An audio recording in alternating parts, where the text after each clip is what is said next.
On a chilly morning in late October 2002, in New Taipei City, Taiwan, while students were bustling to school, an elderly mother trembled as she knocked on her daughter's apartment door. But no one answered. Behind the closed door was a strong smell of gas and a haunting silence. Police broke the door open, stepping into a chaotic scene, once the home of 3 young female teachers. When the pile of blankets in the corner was removed, a pair of female legs stuck out, pale and stiff. The sight caused the teacher's mother to collapse on the floor, screaming in horror. The victim was Ha Che-yen, 26 years old, a kind-hearted chemistry teacher who had just started her career over 2 months ago. A bright future had ended in tragedy. Why would such a gentle woman, with no known conflicts, end up dying in her own room? Initially, the evidence pointed to a gas accident. But as the investigation deepened, the police realized the truth wasn't so simple. This wasn't just a murder, it was a wake-up call for those living alone in unfamiliar places. Like and subscribe, because the next revelations, from the killer's identity to horrifying secrets buried for 10 years, will shock you to your core. Rewinding to October 28, 2002, Ha Che-yen's younger brother, Han Lin, received a call from his sister. But when he picked up, only static came through before it abruptly ended. Thinking it was just a weak signal, he hung up and planned to call back in a few minutes. But her phone was already turned off. A feeling of unease crept in. The two were very close, and this kind of behavior was totally out of character. Han Lin immediately called their mother to ask about his sister's whereabouts, but she didn't know either. Together, they repeatedly called Ha Che-yen's number, but it stayed unreachable. Ha Che-yen was a chemistry teacher at Jinshan High School. She usually had classes in both the morning and afternoon, so having her phone off wasn't uncommon.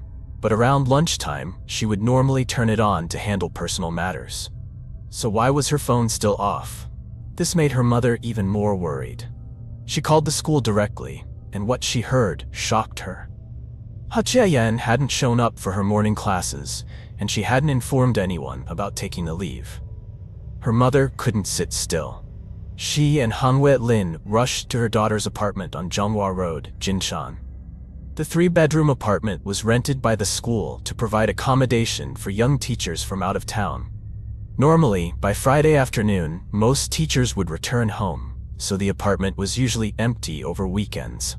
But the door was locked from the inside. Clearly someone was inside. Unable to wait any longer, her mother called the police for help. The authorities arrived shortly after. Smelling the gas and noticing 2 soaked pairs of jeans stuffed under the door, they broke it open. The room was messy, with items piled strangely in a corner, as if something was hidden beneath.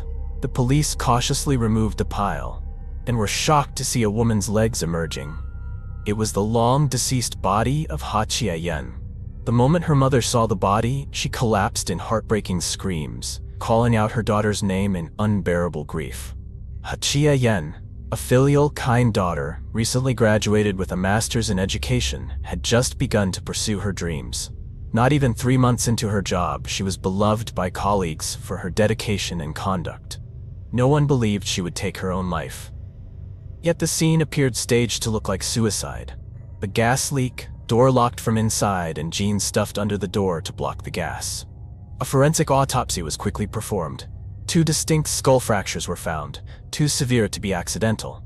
Her hands bore tape marks, her wrists showed signs of being tightly bound, and there were deep cuts on her palms.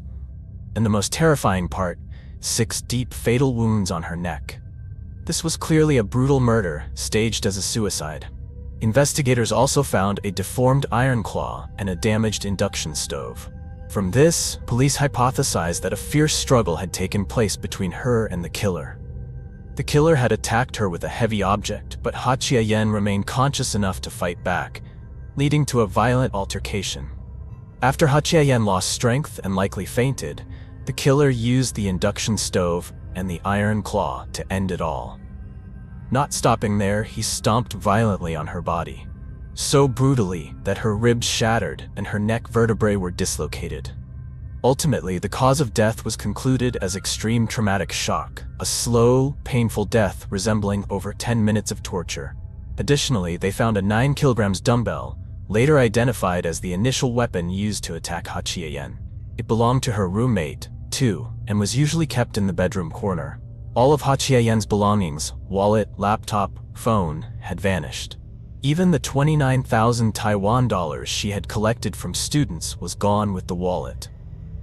The autopsy revealed she had died on the night of October 25, 3 days before the body was discovered. With no signs of forced entry on the door or windows, police immediately suspected the killer had a key and focused their investigation on her 2 roommates.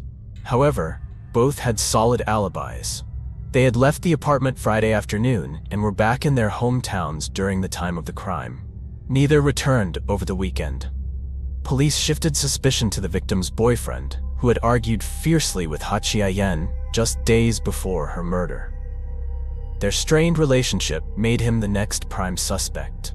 But that lead quickly crumbled. On the night of October 25, the estimated time of death, he was watching a soccer match with friends and had an irrefutable alibi. He was ruled out. The investigation hit a complete dead end. A brutal murder in a locked apartment, with no clear intruder or suspect. Furthermore, Ha Chia-yen was a gentle woman with no complex relationships. Who could be so cruel to her? Though there were no signs of forced entry, police didn't rule out the possibility of a sophisticated break-in. Perhaps the victim was tricked into opening the door or knew the intruder. Police suspected the killer pretended to be someone familiar, lured Ha Chia-yen into letting him in, and caught her completely off guard. That's why the scene wasn't ransacked. Everything was in place except for the area where the struggle occurred. During a thorough forensic sweep of the apartment, investigators found a tiny but critical clue. Melted plastic stuck to the surface of the induction stove. The same stove used in the attack. It meant the killer had lifted it while it was still hot. Even more revealing was a partially burned plastic glove fragment, found tangled with duct tape on the victim's ankle. This was a golden piece of evidence, sufficient for DNA analysis and proof that the killer had physically handled the body. Using the sample, forensic teams quickly extracted DNA. While the suspect's identity wasn't yet clear, police could now narrow their search to those linked to the apartment. Investigators followed up with the landlord and found a fatal oversight. The apartment lock hadn't been changed in years. This meant any former tenant could have duplicated and retained a key, even long after moving out. Combining the list of previous tenants with people connected to Ha Chia-yen, friends, co-workers, ex-boyfriends, and even students, police narrowed the field to 80 potential suspects. A daunting number to screen quickly. Over a month passed, and the case seemed hopeless. But then, a seemingly minor detail sparked a breakthrough. The strange phone call to Han Wet-lin on October 28, 3 days after the estimated time of death. Logically, Ha Chia-yen had already died 72 hours earlier. So, who used her phone to make that call? And why was it a speed dial to her younger brother? The family reported this clue to the authorities, believing the killer might have taken her phone after the murder. This insight was crucial. If the killer had accidentally triggered a call, then the mobile signal could be used to track his location. Police immediately pulled phone location history and call logs from the service provider, opening a completely new investigation path. On October 28th, Ha Chia-yen's phone was tracked moving toward Baiji Sangxia Mountain, a remote, sparsely populated area. Based on this signal, police quickly identified a prominent name, Seng Suju. Location data confirmed that on the night of October 25th, Seng Suju's phone had appeared at the crime scene, the Zhonghua Road apartment, matching the exact time of the murder. Furthermore, at 10 p.m. that night, he made a long phone call to his girlfriend. Police immediately summoned Seng Suju, requesting a DNA sample and interrogation. From the moment he sat down, his tense posture, shifty eyes, and unsteady voice betrayed guilt, not the demeanor of an innocent man. When asked about his whereabouts on the night of the murder, Seng claimed he was at his cousin's house and attended a parent-teacher meeting the next day. But DNA was now the key. The sample from the melted glove matched Seng Suju's DNA perfectly, an undeniable piece of evidence. Seng Suju, born in 1967, was a former Special Forces soldier trained in Guguan. After leaving the military, he enrolled at the University of Education and was assigned to Jinshan High School as a homeroom teacher for the special education class. Notably, he had previously lived in the same apartment where the murder took place, just down the hall from Ha Chia-yen. Even after moving to Xiangjiang Middle School in Zhonghe District, he never returned the key. Although Tseng Suju showed extreme anxiety, he continued to deny involvement, refusing to admit anything. He didn't talk, didn't cooperate, and acted as if he had been trained for interrogation. Despite having DNA evidence, the police couldn't immediately press charges. Why? Because he had once lived there, so the DNA could have been left from that time. Only a confession would close the case. On November 14th, in front of his father, Tseng Suju was forced to confess, not from remorse, but because he knew he had no escape. His father was the one who told him, "You've been exposed." The moment he stepped out of the interrogation room, the victim's family stormed in, crying and trying to attack the man who had destroyed their daughter. Police had to intervene to stop further tragedy. Outwardly, Tseng Suju was a model teacher, even bearing the name Suju, meaning considerate of others. But beneath that facade was a debt-ridden, irresponsible liar. He spent thousands of yuan to buy a flashy AV car just for show. Though his teacher salary barely covered living expenses, he traveled constantly and dated numerous women. That's why he had to borrow money everywhere, even from loan sharks, to maintain his luxurious lifestyle. While he could delay repayment with friends, loan sharks gave him no mercy. The pressure of debt repayments kept him awake at night. One day, while grabbing an old jacket, he accidentally touched the key to his old apartment, now occupied by others. A spark of criminal thought lit up in his mind. He knew young teachers usually left the apartment on Friday afternoons, meaning weekends were the quietest. With prior knowledge of the layout, he believed he could sneak in and steal something.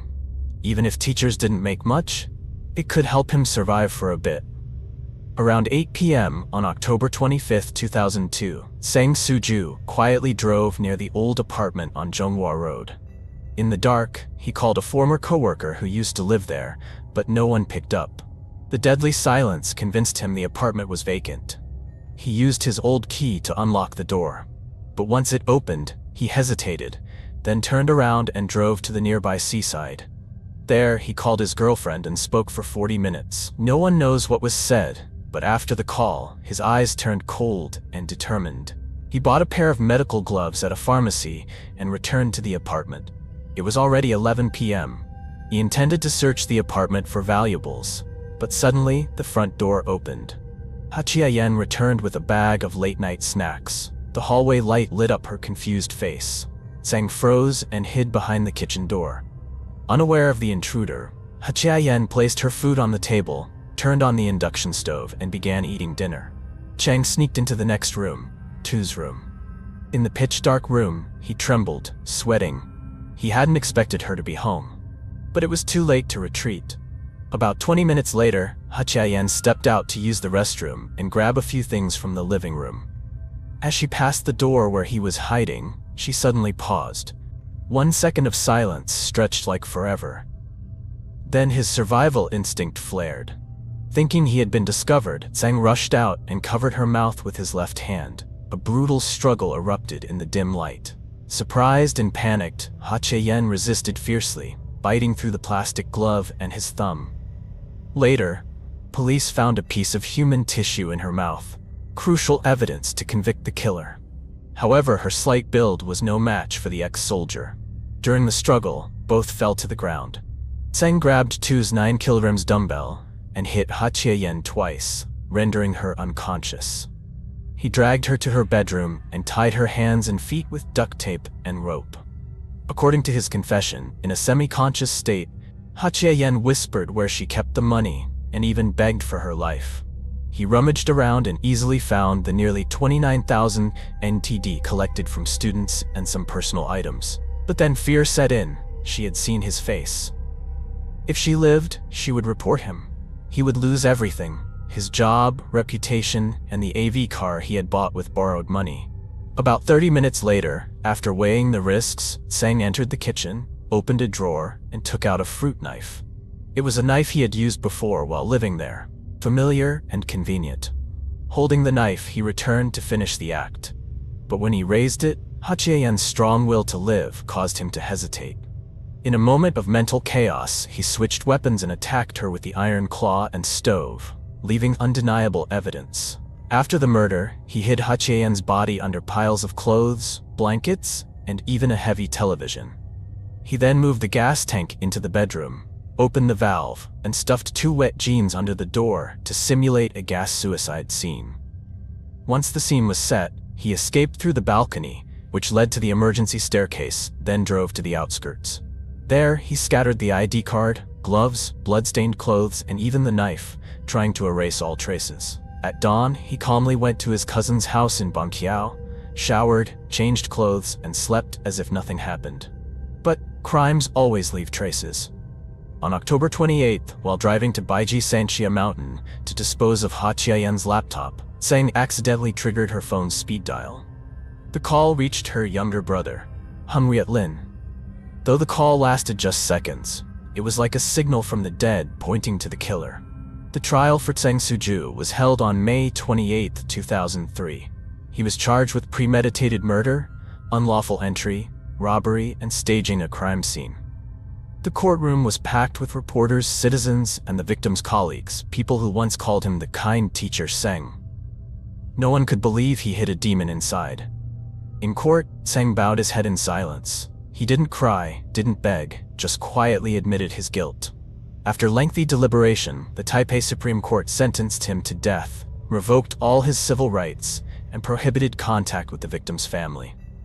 The Taiwanese media called it the tragedy of 3 rooms, a teacher's apartment, a life just beginning, and a sinful soul hidden behind the name of a model teacher. The nation was shaken. Public outrage spread.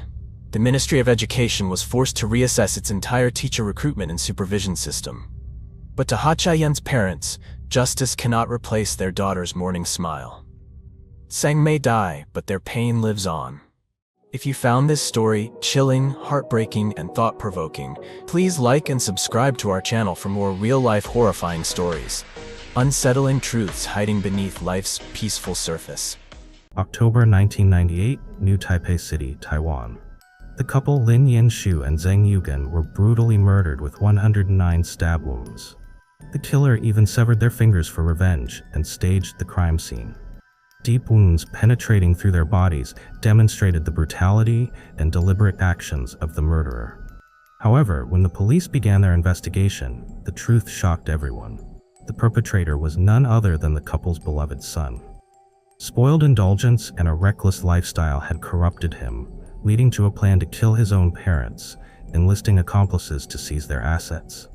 This video will unveil dark secrets, tragic stories, and chilling truths about one of the bloodiest chapters in human history.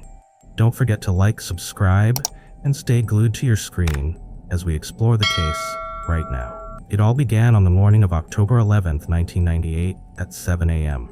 A man named Li Mingtuan was delivering newspapers on his motorbike in New Taipei City, Taiwan. It was a job he had been doing for years, and his next stop was the home of Lin Yanshu and Zheng Yugen. Every day, Lin Yanshu would exercise in the front yard, but today, Li saw no one. Feeling something was amiss, Li Mingtuan called out loudly into the house, but there was no response. He ran to the neighbor's house for help. After hearing the story, the neighbor agreed to check on Lin Yanshu's house together, as visiting neighbors is a common practice in Asian communities. However, as soon as they stepped inside, a pungent smell of blood hit them, sending chills down their spines. Inside, a horrifying scene unfolded before their eyes. Lin Yanshu lay in a pool of blood in the living room, his body mangled with dozens of wounds. Nearby, his wife, Zheng Yugen, was in a similar condition. Blood splattered across the floor, walls, and furniture, turning the room into a horrifying crime scene. Witnessing this gruesome sight, both individuals couldn't bear it. They ran outside, vomiting as they called the police. As soon as the police received the report, the New Taipei City police team rushed to the scene. What they saw was even more horrific than what had been described. Blood was splattered everywhere, from the floors to the walls, from the living room to the staircase. Every object in sight was tainted with the crimson red of blood. When the forensic team arrived and conducted autopsies, the sheer brutality of the crime was revealed. Lin Yanshu had suffered 60 stab wounds, mostly concentrated in his upper body. Zhang Yugen had endured 49 stab wounds, with 5 of them being fatal. Altogether, the couple had been stabbed 109 times. The wounds were so deep they pierced through their bodies, demonstrating the killer's intense rage and determination. In the living room, where the bodies were discovered, a large pool of blood indicated this was where the victims' lives ended. But upstairs, more shocking evidence awaited. The bedroom was in complete disarray. The dressing table, chairs, bedside table, and clothes were overturned and damaged. Blood was splattered everywhere, starting from the bedroom and trailing down the stairs. These traces indicated a fierce struggle had taken place on the second floor before the victims were dragged downstairs. Near the staircase, close to Lin Yanshu's body, 4 fingers from his left hand were severed and lay on the floor. However, strangely, the expensive Rolex watch he usually wore was still on his wrist. The perpetrator hadn't taken any valuables, leading police to suspect the motive wasn't robbery. A preliminary investigation of the scene found no signs of forced entry. All doors and windows were intact, with no signs of tampering. These details led police to believe that the perpetrator might be someone familiar to the family. They immediately began investigating Lin Yanshu and Zhang Yugen's personal relationships. The couple was well known in the community for their restaurant business. They owned a local restaurant that was always bustling and were known for their friendliness and generosity towards employees and customers. Despite their professional success, the family had a complicated history. Lin had been married before and had 2 daughters, but the marriage ended in divorce. The daughters later lived with him. After remarrying Zhang Yugen, the couple had 1 son, Lin Qingye, now 18 years old. However, shortly after the murders, police noticed something unusual. Lin Qingye, the son, was missing. Where could he be? Police searched Lin Qingye's room on the 2nd floor and discovered strange traces. Bloodstains had been poorly cleaned, and bloody footprints remained on the floor. Inside the wardrobe, they found blood-stained tissue paper and some clothes discarded haphazardly. This led police to suspect that Lin Qingye might have been kidnapped or was directly involved in the crime. As questions arose, a neighbor's testimony added complexity to the case. A neighbor reported that the night before the murder, Lin Qingye hosted a party at his house with a group of friends. The noise lasted throughout the night. Police began to wonder if the entire group had been kidnapped together. At that time, Taiwan's CCTV monitoring system was still limited, making it difficult to trace movements. To verify their hypothesis, the police launched a bait operation. They released information to the press, suggesting that the case might be related to robbery or murder, hoping to lure the perpetrator or accomplices into revealing themselves. The operation initially proved effective. That very day, some witnesses from the surrounding area began providing additional information. One witness reported seeing Lin Qingye's red sports car leaving the house early in the morning on the day of the crime. The morning after the incident, around 7 a.m., Lin Qingye, the son of Lin Yanshu, appeared at the police station with 5 friends: Su Ying, Zhang Qiang, Lin Qingye's girlfriend Liu Di, and 2 other friends, Zhao Ling and Fa Man. Lin Qingye stated that he was there to assist with the investigation into his family's case and insisted that he was not involved. He appeared calm and voluntarily recounted his schedule from the previous day. According to his account, on the night of the incident, he and his friends hosted a party at his house. Around 11 p.m., the group left and went hiking near the beach, staying there until the next morning. Lin Qingye's friends unanimously corroborated his statement, presenting a solid alibi. However, when police asked for specific details like the exact time or information about the trip, the group gave inconsistent answers, raising suspicion. During questioning, Lin Qingye kept biting his nails, showing signs of nervousness. An observant investigator noticed a small amount of dark red liquid under his fingernails. When questioned, Lin Qingye explained that it was blood from mosquito bites during the hike. Police collected the blood sample from Lin Qingye's nails for testing. While waiting for the results, they continued investigating other bloodstains in the house. The The results later confirmed that the blood group under Lin Qingyue's nails matched Lin Yan's shoes, but the technology at the time could not provide definitive DNA confirmation. This led police to focus their suspicion on Lin Qingyue, but there was insufficient evidence for a conviction. During the investigation, detectives discovered that Lin Qingyue had significant debts from excessive spending and gambling. This revealed a potential motive tied to killing his parents to gain control of the family's assets. Police also noticed unusual behavior among Lin Qingyue's friends.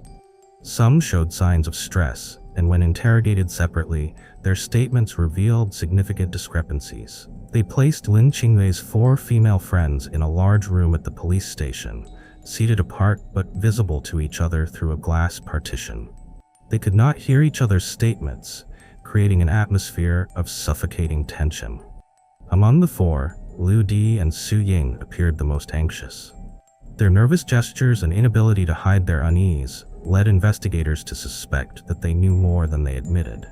An investigator entered, lowered their voice, and said to each woman, "Your friend has confessed everything. They said you were the mastermind. If you don't confess now, you'll bear all the charges." This tactic caused the 2 women to panic and start breaking down.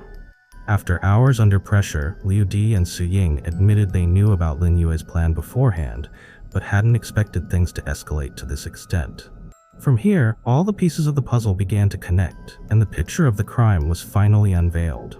They revealed that Lin Qingyue had expressed a desire to control his family's assets and had manipulated them into participating. Their statements shed light on Lin Qingyue's extravagant lifestyle. He had been spoiled by his parents from a young age, with no expense spared on his desires. From expensive motorbikes and the latest laptops, to a red sports car worth hundreds of millions of dong when he turned 18. However, this abundant lifestyle also led Lin Qingyue down a path of degeneration. After graduating from middle school, he refused to continue his education and began spending time in bars, casinos, and using drugs. These bad habits quickly drained all the money his family provided. Lin Qingyue's friends, including both male and female acquaintances, shared a similar lifestyle. They often gathered for all-night parties, used drugs, and spent money recklessly. Lin Qingyue accumulated massive gambling debts. Unable to repay them, he often expressed frustration with his father, Lin Yanshu, whom he considered overly strict about finances lately. Witness statements became increasingly clear. Lin Qingyue frequently told friends he felt abandoned by his father and wanted to seize the family's assets. He even once said, "If my parents were gone, everything would be mine." The breaking point came when Lin Yanshu publicly declared, "If you don't change, don't think you'll inherit anything from this family." These words ignited a horrific plan. Lin Qingyue turned to his close friends, proposing, "If my parents die, all the assets will be mine. I'll give you a share if you help me execute this plan." Initially, his friends were skeptical, thinking it was a joke. But when Lin Qingyue presented a detailed plan, outlining the steps and assigning roles, they began to realize he was serious. Lin Qingyue's plan involved putting his parents to sleep using sleeping pills, and then injecting them with potassium chloride to make it look like an accident. The plan was designed to leave no trace. On October 10th, the day before the act, Lin Qingyue and his group held an all-night party at his house, drinking and finalizing the details of the plan. At 10 p.m., Lin Yanshu and Zheng Yugen returned home. Seeing Lin Qingyue watching TV, Lin Yanshu expressed his displeasure, criticizing his irresponsible lifestyle and lightly hitting him on the head. The humiliation in front of his friends infuriated Lin Qingyue. Lin Yanshu went upstairs to rest, unaware that Lin Qingyue's anger had reached its limit. Lin Qingyue signaled his friends to prepare for action. He mixed powdered sleeping pills into tea and brought it to the living room for his parents. However, Lin Yanshu grew suspicious and refused to drink it. Unable to proceed with the sleeping pill plan, Lin Qingyue changed strategies. He instructed his friends to wait until his parents naturally fell asleep. They would strike at the right moment. Around 11 p.m., as the house grew silent, Lin Qingyue signaled his friends to take their positions. He and 2 friends entered his parents' bedroom on the 2nd floor, while 4 girls guarded the exits. With a kitchen knife in hand, Lin Qingyue attacked his sleeping father. Lin Yanshu screamed in agony, but Lin Qingyue didn't stop. Repeated stabs brought his father down, though he wasn't yet dead. Zheng Yugen woke up in horror. Seeing her husband being attacked, she screamed for help, but was immediately targeted by Lin Qingyue. She weakly resisted, pleading with her son to stop. Lin Qingyue ignored her pleas, urging his friends, "We must finish the plan." He continued attacking his mother until she collapsed. One of his friends, Su Ying, couldn't bear the sight and froze in place, trembling, while others continued supporting Lin Qingyue. Despite his severe injuries, Lin Yanshu managed to get up and run downstairs to escape. However, he was intercepted by Lin Qingyue's friends at the staircase and stabbed multiple times. The assault continued until both parents were dead. As a final act of revenge, Lin Qingyue severed all of his father's fingers, symbolizing his defiance against his upbringing. Su Ying was tasked with injecting potassium chloride into the victims to stage the scene. She hesitated but ultimately followed Lin Qingyue's orders. After it was over, Lin Yue stood in the blood-soaked room, panting heavily. Looking around at his friends, he coldly stated, "Now we have to erase all traces." Lin Qingyue decided to burn the house down to destroy evidence. He dragged 2 LPG gas cylinders from the kitchen and placed them near his parents' bodies, preparing to set them alight. However, Liu Di shouted, "We've gone too far." A heated argument erupted among the group. Some wanted to stop, while Lin Qingyue insisted they finish the plan. He yelled, "If we don't do this, we'll all go to jail." Ultimately, Lin Qingyue decided against burning the house due to the high risk. He ordered his friends to leave the scene immediately, leaving his parents' bodies in a pool of blood. Lin Qingyue and his friends quickly drove to Yangmingshan, hoping to hide. The car ride was silent, filled with fear and tension. At a celebratory party following the murders, the group gathered in a rented house on Yangmingshan. Lin Qingyue and his 5 friends laughed and dreamed of a wealthy future with the inheritance. Lin Qingyue, still threatening, declared, "Anyone who betrays me will face the consequences." He instructed the group to maintain absolute silence and act normal when returning to the city. 2 days later, the police issued a public announcement to find the culprits. Confident he had erased all evidence, Lin Qingyue didn't anticipate the police linking DNA samples from the scene directly to him. Based on the evidence, the police arrested Lin Qingyue and his 5 friends within 48 hours. Lin Qingyue tried to defend himself, claiming he wasn't the mastermind and blaming peer pressure, but it was too late. During the trial on March 28, 2002, irrefutable evidence, 109 stab wounds, fingerprints on the weapon, and accomplices' testimonies left Lin Qingyue no escape. He was sentenced to death. The accomplices, including Su Ying, Zhang Qian, Liu Di, Zhao Ling, and Fam An, received sentences ranging from 10 to 16 years in prison, depending on their level of involvement. All attempts to reduce their sentences failed. Before his execution, Lin Qingyue filed a request to donate his organs. He wished to atone for his sins by helping patients in need of transplants. His heart, kidneys, corneas, and skin were donated to patients awaiting transplants. In May 2002, Lin Qingyue was executed. Despite his organ donation, the victims' families refused to forgive him, stating that such an act could not atone for the heinous crimes he committed. The case of Lin Qingyue and his accomplices became one of the most shocking cases in Taiwan's history, not only for its brutality but also for its trivial motive: greed and selfishness. The case raised societal questions about education, family responsibility, and the ethics of the younger generation. From a wealthy family, Lin Qingyue chose violence to seize wealth instead of striving to change his life. Lin Qingyue's organ donation before his execution left a contradictory legacy. For the victims' families, it was a meaningless act, but for the transplant recipients, it was a chance to continue living. The case serves as a wake-up call to society about the importance of moral education, supervision, and proper guidance for younger generations, especially in affluent families that often lack emotional connection. This concludes the video. Thank you for following this gripping story. If you found this video intriguing, don't forget to like, subscribe, and turn on notifications to catch our next fascinating stories. December 25, 2022, in Paju, Gyeonggi Province, South Korea. The silence was broken by a midnight call to the police hotline. A woman's panicked voice, "Please help me. I found a dead body in my boyfriend's closet." The fear in her voice prompted the operator to immediately alert the regional police force. The police arrived quickly at the scene. There they were horrified to find the body of a middle-aged man curled up, wrapped in a thick blanket. Who was the victim, and why was he in the apartment? What was the perpetrator seeking in this older man? Upon closer examination, investigators began to notice signs that this case might not just be a straightforward murder, but rather part of a larger chain of crimes. Will this investigation turn out to be an unexpected journey in crime solving? Subscribe to our channel to explore this mystery with us. Paju, a small city in Gyeonggi Province, South Korea, is known for its serene beauty and fresh air. It's an ideal spot for those looking to escape Seoul's bustling atmosphere. Paju features not only gentle mountains and clear rivers, but also developing modern neighborhoods, creating a subtly blended atmosphere. But behind its peaceful charm, who would have thought that Paju was about to become the center of a horrific crime? A place that once seemed only to hold peace and happiness now hides dark secrets no one could have imagined. This case has shaken Paju and drawn the attention of all of South Korea. Returning to the time the case was discovered, it was Christmas. Kim Ji-ah planned to surprise her boyfriend, Lee Ki-young.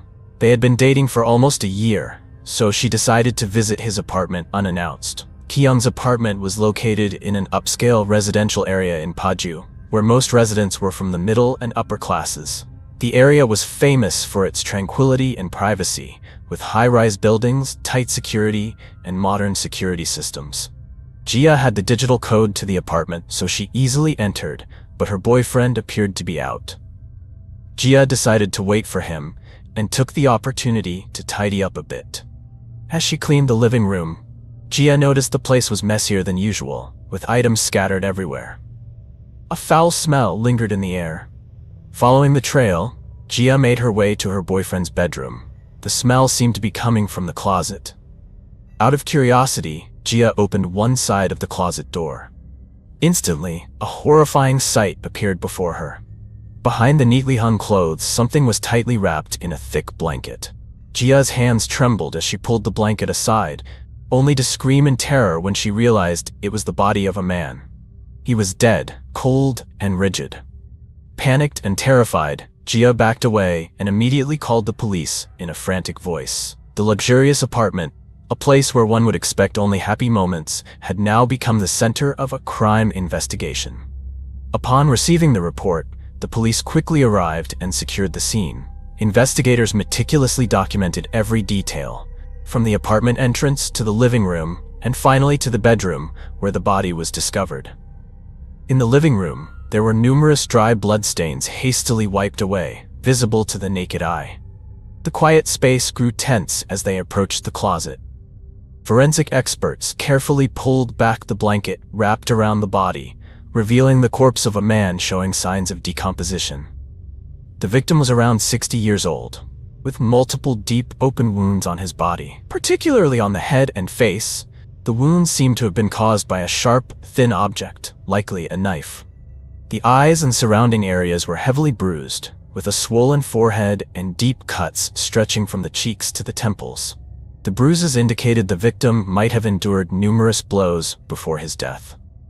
Preliminary examination by the forensic team suggested the cause of death was severe head trauma. The estimated time of death was about 3 to 4 days prior, likely on the night of December 21st or early morning of December 22. Searching around the body, no personal items belonging to the victim were found. No phone, wallet, or ID. It seemed all identifying traces had been deliberately removed. The primary task now was to determine the victim's identity. Coincidentally, that same day, in the nearby city of Ilsan, located just a few dozen kilometers away, a missing person was reported who shared many characteristics with the discovered victim. The report was filed by the son of the missing person, a taxi driver named Park Jung-soo. According to the son's statement, his father, Mr. Park, 60 years old, had not returned home since December 20th. That day, Mr. Park was out driving his taxi as usual, but by the end of the day, he still hadn't come home. Concerned, the son tried calling him, but there was no response. He initially thought his father might have fallen asleep at a friend's house after drinking, so he didn't report it to the police immediately. By the afternoon of December 21st, the family received a strange text message from Mr. Park's phone.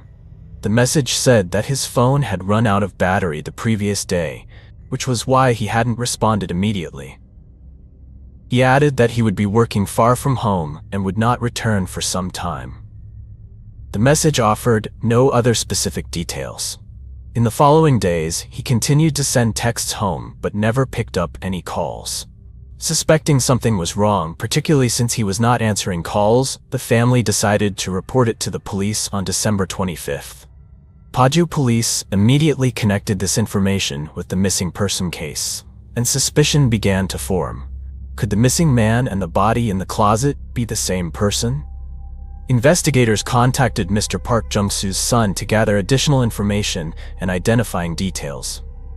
Thanks to the family's detailed descriptions of Mr. Park's height, build, and a small scar on his neck, police initially confirmed that the body in the closet and the missing taxi driver were likely the same person. Through careful DNA testing, the official results were announced. The body in the closet was indeed Mr. Park Jung-soo. Police determined that this was no longer a simple missing person case, but had escalated into a mysterious murder. Police interrogated Kim Ji-ah, the first person to discover the body. She stated that the apartment belonged to her boyfriend, Lee Ki-young. According to her, on the night of December 20th, Lee Ki-young came to her home and invited her entire family to dinner. The event took place at an upscale restaurant, where Lee made a good impression on her family. After the meal, her parents left first, while Lee Ki-young prepared to drive back to his apartment in Paju. However, he had consumed quite a bit of alcohol and showed signs of intoxication. Concerned for his safety, she advised him to call a driver or use a safe driving service. However, Lee Ki-young refused and insisted that he was still able to drive home safely. The tense conversation led to a brief argument. She left disappointed, and Lee Ki-young drove himself home. The following day, on December 21st, Lee Ki-young took the initiative to make amends and apologized for the previous night's argument. He gifted her an expensive pair of couple rings worth 5 million won to show his sincerity. Additionally, he took her shopping and bought her a high-end handbag valued at 60 million won. In total, Lee Ki-young spent about 65 million won in an effort to make peace and mend their relationship. This is why Jia wanted to surprise her boyfriend on Christmas Day, as shown at the beginning of the video. For now, the police confirmed that Lee Ki-young was the prime suspect. But where was he? Jia tried calling him multiple times, but although the phone rang, there was no answer. Police decided to trace his phone to determine his location. The search led them to a bar in the city center, where Lee Ki-young was drinking with friends. In the lively atmosphere of the bar, Lee Ki-young was unaware that the police were closing in. While he was in a drunken haze, a team of officers quietly entered the bar and requested that he come to the police station for questioning.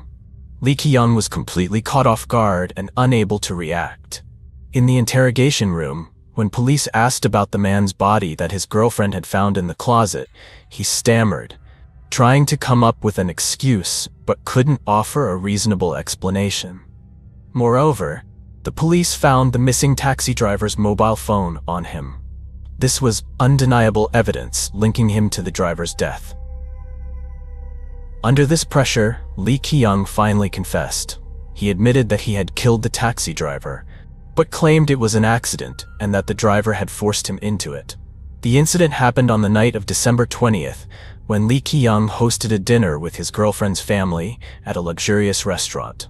During the meal, he drank quite a bit and was clearly intoxicated, but tried to act sober. After her family left, Lee Ki-young insisted on driving home himself, despite his girlfriend's advice to hire a driver. But out of pride and arrogance, he refused and stumbled to his car, leaving the parking lot alone.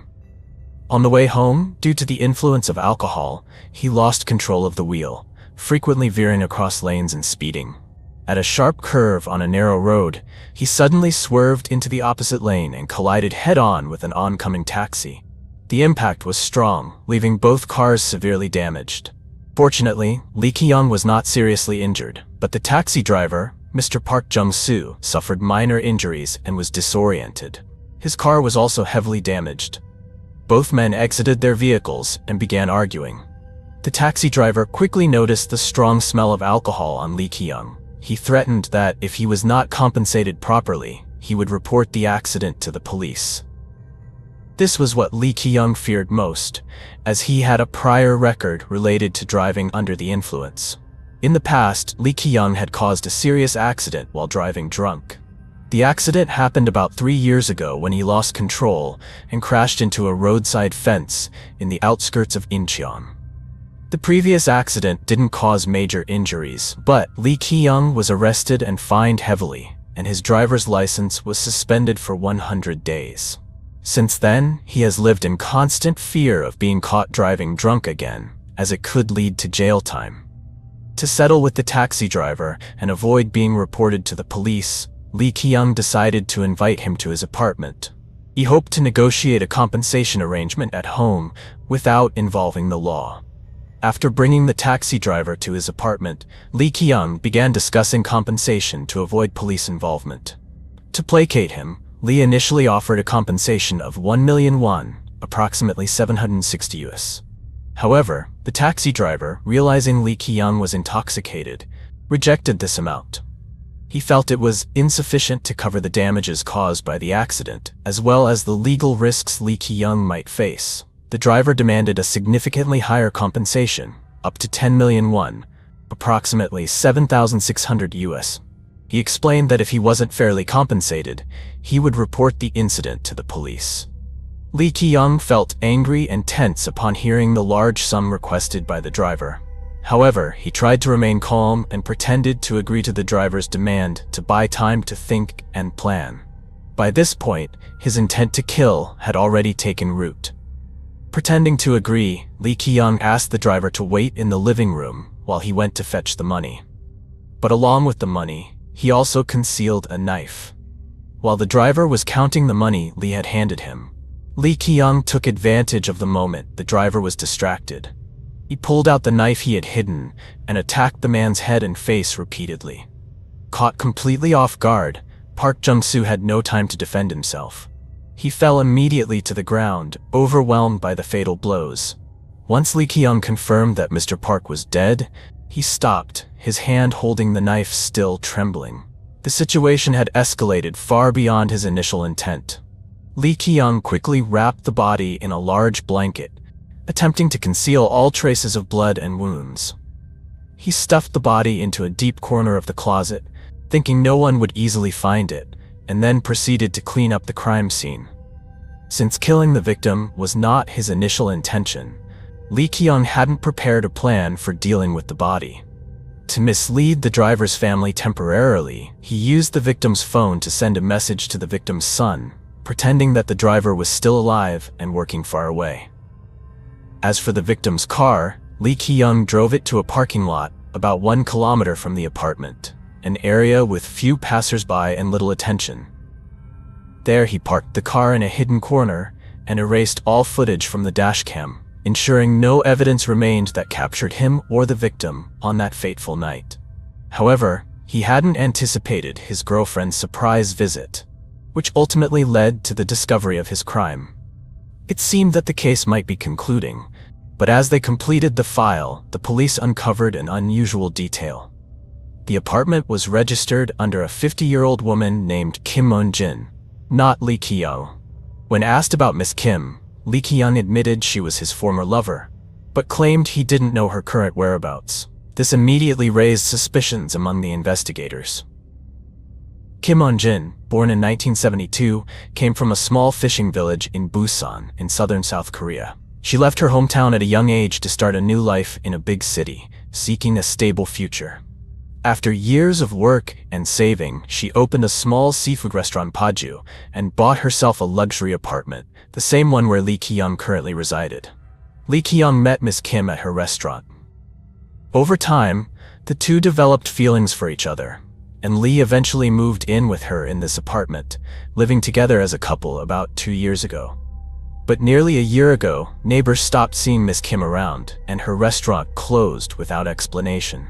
Many were curious, but assumed she had gone abroad for business or moved elsewhere, so they didn't pay much attention. Expanding their investigation, the police discovered that Miss Kim's savings had been entirely withdrawn about 8 months prior, totaling up to 100 million won, around $75,000 USD. All transactions were made via online banking and transferred directly into Lee Ki-young's account. Furthermore, Miss Kim's apartment had been mortgaged by Lee Ki-young to secure a large bank loan, amounting to approximately 150 million won. During questioning, Lee Ki-young offered vague responses about Miss Kim and couldn't explain her current whereabouts. When police mentioned the withdrawn funds, he looked nervous and claimed Miss Kim had asked him to manage her finances. When looking for more clues among Lee's friends, investigators discovered that about 8 months ago, Lee Ki-young frequently hosted lavish parties, generously inviting friends. When asked how he had suddenly come into wealth, Lee explained that he had made a big profit from an investment. The timing of Miss Kim's bank transactions matched precisely with the periods when Lee Ki-young was spending extravagantly. Miss Kim's disappearance, the financial transfers, and testimonies from those around him led police to a hypothesis. Miss Kim may have become a victim of Lee Ki-young's scheme to take over her assets. Since they had no means of contacting Miss Kim, the police decided to conduct a second search of the apartment. Given that Lee had murdered the taxi driver so brutally, it seemed entirely possible he might have killed Miss Kim as well. This time, the police conducted a meticulous inspection of every small corner in the room using luminol, a chemical that reacts with the iron in blood's hemoglobin. When sprayed onto surfaces, if there's residual blood that's been cleaned up, it will glow faintly blue in the dark. As anticipated, in the bathroom, police found multiple traces of blood, even on the ceiling. They immediately collected DNA samples from these blood traces to compare with Ms. Kim Yoon-jin's genetic information. To conduct the DNA matching, a team of investigators traveled all the way to Ms. Kim's hometown in Busan to obtain genetic samples from her family members. It was a long journey but necessary to confirm if Ms. Kim had indeed fallen victim to a crime in her own apartment. The DNA analysis results matched perfectly. The blood sample found on the bathroom wall belonged to Kim Eun-jin. Faced with this DNA evidence, Lee Ki-young had no way out. At first, he tried to appear calm, but under the relentless questioning and irrefutable evidence, he eventually confessed to his crime. According to Lee's statement, about 8 months ago, he invited Miss Kim to drink and, taking advantage of her inebriated state, secretly added sedatives to her glass. Once she lost consciousness, he moved her to the bathroom, where he carried out a brutal murder. He admitted to strangling Miss Kim until she died. To dispose of the body, he used a knife from the house to dismember her in the bathroom, making transportation easier. He then dumped parts of her body in the Han River at various locations, attempting to erase all traces. After committing the crime, Lee closed Miss Kim's restaurant and impersonated her, using her phone to message acquaintances, saying she had gone abroad for business. In this way, he intended to seize all her assets. Beyond the primary motive of seizing assets, there was another reason: their significant age difference. Over time, Lee became more interested in younger women, particularly Kim Ji-ah. He preferred being with her rather than living with someone as old as his own mother. Based on the information provided by the killer, the police attempted to locate Miss Kim's remains, but given the time that had passed, the search was unsuccessful. Once the investigation was complete, Lee Ki-young's case file was sent to the court to prepare for trial. Public outrage was intense over his heinous actions, from murdering Kim Eun-jin for her assets to killing an innocent taxi driver. The trial date was set, and the courtroom was packed with citizens, journalists, and the victims' families. The atmosphere was tense as everyone awaited the verdict for the murderer who had caused such horror. During the trial, the prosecutor presented compelling evidence, from bloodstains on the bathroom walls to financial transactions and detailed testimonies from Lee's current girlfriend. All the evidence pointed to Lee having systematically planned the asset seizure and murder. Based on irrefutable evidence and Lee Ki-young's confession, the jury quickly reached a unanimous conclusion. Lee Ki-young was guilty of premeditated murder, accompanied by violence and asset seizure. He was sentenced to life imprisonment without the possibility of parole. The sentence received public support, with those present feeling somewhat comforted that justice had been served. Though still grieving, the victims' families could be at peace knowing the criminal would no longer pose a threat to society. The trial concluded, marking the end of a shocking and sensational case. Lee Ki-young was returned to prison, where he would spend the rest of his life bearing the weight of his crimes. This story has become a warning about greed and cruelty, reminding us of the severe consequences of inhumane actions. This video ends here. If you found it interesting and informative, don't forget to like, share, and subscribe to our channel to explore more stories with us.